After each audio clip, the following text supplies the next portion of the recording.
The Skywalker saga comes to a close with Rise of the Skywalker. What's up, YouTubers of the world? MegaGeekMixer here to give you guys my review on Star Wars Rise of the Skywalker. I just got back from seeing it late last night, and I decided to just wait until I woke up in the morning to review it, because I was tired. I really was. But just keep in mind, guys, this is non-spoilery, because we just got it to come out, so I'm doing a non-spoiler review, and I might do a spoiler review come Tuesday or the day after Christmas. But we shall see. But until then, let's get into what I thought of it. Well, guys, what did I think of it? I thought it was good. It had its good spots and had its bad spots. It left me mixed with things. Why don't we just go ahead and start with the positives? First off, the actors themselves, they really play into their roles of acting, and they're really great at it too. It makes me really see how they enjoy doing this, even if some parts to it just didn't fit for me. But I'll get into that here in a minute. Like I said, I'm into the positives first. So yeah, the actors who played as Rey, Finn, and Poe, they all did some great acting right there, really showing the love for their roles. And I enjoyed the final battle. It left things intense and I don't know what the best way to say it is. Maybe the best way to say it is unreal.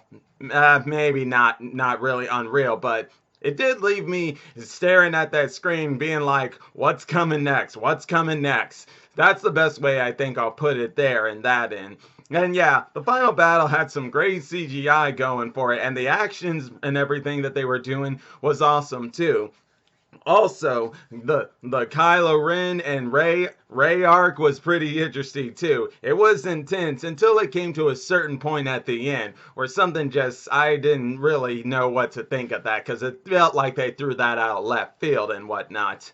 But you'll know when you see the movie yourself. But definitely, guys, other things to it. Oh yes, I almost forgot. Two other things to it were, one, for C-3PO. So C-3PO, who you guys all know as that annoying golden protocol droid that just won't stop talking. Well, he actually had a role that R2 had back in New Hope. He was used to move the plot forward, which was great. I mean, let's face it, R2 gets a big enough role and has a lot of importance. But C-3PO has only had importance when it came to being a droid to translate things from other species of aliens, that's for sure. But and then finally, Princess Leia, her saga came to an end with how things ended with her. As we all know, unfortunately, Carrie passed away after The Last of the Jedi was finished filming or just got out, and that left things really tough for the director to work around with. But he did it to the best of his abilities. Yeah, guys, let me let you know straight off the bat, I don't blame the director for what he had to do, and I don't blame the director from Last of the Jedi for what they had to do, because Disney gave them creative control of what they had to do. Unfortunately, they just both had different ideas that when JJ came back for Rise of the Skywalker, he had to kind of mix things up with his story with what was already given with Last of the Jedi, and that's kind of what also made the film break down a bit here. But with what he did with Princess Leia, with Carrie's last few scenes that they had in this film, he did it with some CGI and some what's that? Oh yeah, some unused clips from Force Awakenings to put into this film. And yeah, with what it wasn't exactly the best satisfying conclusion for Princess Leia. I mean, no, it was a good conclusion, just maybe not the sort of conclusion we would wanted her to have. But it did really give us some inside backstories on some of the things she was going through during the time after the whole war was over back in Return of the Jedi. But not enough to be like, okay, that's good when we can rest with complete ease. Not ease at all. You can rest with ease a bit here with what JJ did for Princess Leia, but maybe you can't say a complete 100%, but that's okay. In the end, you still get what you want out of it and stuff. And yeah, as I also said, Kylo Ren and Rey, they had some awesome scenes too. It was just it was hard to not look at those two and just be like, what's going on next? But now, time to get into what didn't work for me for this film. Like I said, JJ, he had to work with what the other director did in Last Jedi and try to mix it in with his, or sort of fill in the gap points. But what really made this film kind of hurt is that it left a lot of plot holes left unchecked. And it did too much by trying to set up some things for other stories going forward, especially with the Skywalker saga now coming to an end and everything. Yeah, like for one, it introduced a few new characters here that already setting up a story that looks like could be used for other characters they could use later on down the line. That's if these characters decide to come back. And by that, I'm talking about Rey, Poe, and Finn. Now, I'm gonna real quick talk about those guys. Okay, so those guys, yes, they were an amazing actors and everything, but they are supposed to be the focal trilogy point, just like in the original Star Wars with Han Solo, Leia, and Luke and everything. But no, you don't get it here because with these guys, it was only really Finn who's ever had a connection with either of the two. You all know how Finn met Rey from Force Awakening and the bond those two share. And you know a bit of Finn and Poe's relationship, but it's not as big as Finn and Rey's relationship. And then they bring these guys together, and well, in this film, you're supposed to look at them like the new focal point trilogy, but it's kind of hard to do that because, well, really, they just don't spend enough time with each other at all to really be a connective bunch right there.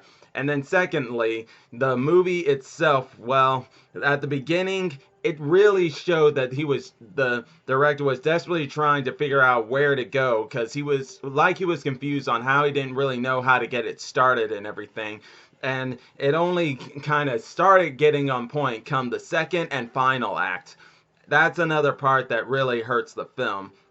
But what can really hurt the film is also how they try to get this to connect with so many years of Star Wars history with the other previous films, especially the original. Bear in mind, though, I did enjoy some Easter egg and nostalgia feelings that some of these scenes were giving us as callbacks to what we saw all before and everything, but it was just doing it too much for me to be like saying, guys, come on, at this point, you're going too far, you're trying too hard, and I just don't think this is working for you. It's only hurting the film and everything. And yeah, it kind of did. It did get to a point of that where I'm just like, sorry guys, I'm afraid as much as nostalgia I'm feeling and Easter egg callbacks I'm enjoying here, you're trying too hard. But then there's also Palpatine. Yeah, he really didn't have much to do in this film, really. He wasn't really that big force you knew back in the original trilogy and the prequel trilogy. It's like he was just put in here just to close off a gap of things. Like, first off, with what happened with Kylo Ren and Rey, who had really major revelations in this final arc here, and you'll see it for yourself when you get there. Those revelations were cool to some extent. To other extents, they weren't cool because that leads back to, again, where JJ was just looking like he was just trying to make it feel connected with the other trilogies, and I felt he could have done a better way of doing that than what he did with the revelations of Kylo Ren and Rey. But either way, that's what I thought of it. Like I said, a mix of good and a mix of bad guys. And that's okay. At least in some ways, there are some things about it that can leave me somewhat satisfied and look forward to some of the things they're going to do later on in the future. But I'm going to go ahead and leave it all at that, guys. And like I said, I'll probably do my spoiler-free review come tomorrow or the day after Christmas, or maybe Christmas Eve, who knows, but I'll let you know it does come out this week. That's all I'll say. But until then, guys, I'm gonna leave it all at that. And hey, if you're enjoying my videos, all you gotta do is click that like button, subscribe to the channel, hit the bell icon to be notified of when I make more videos. And until then, MegaGeekMixer signing out. Bye!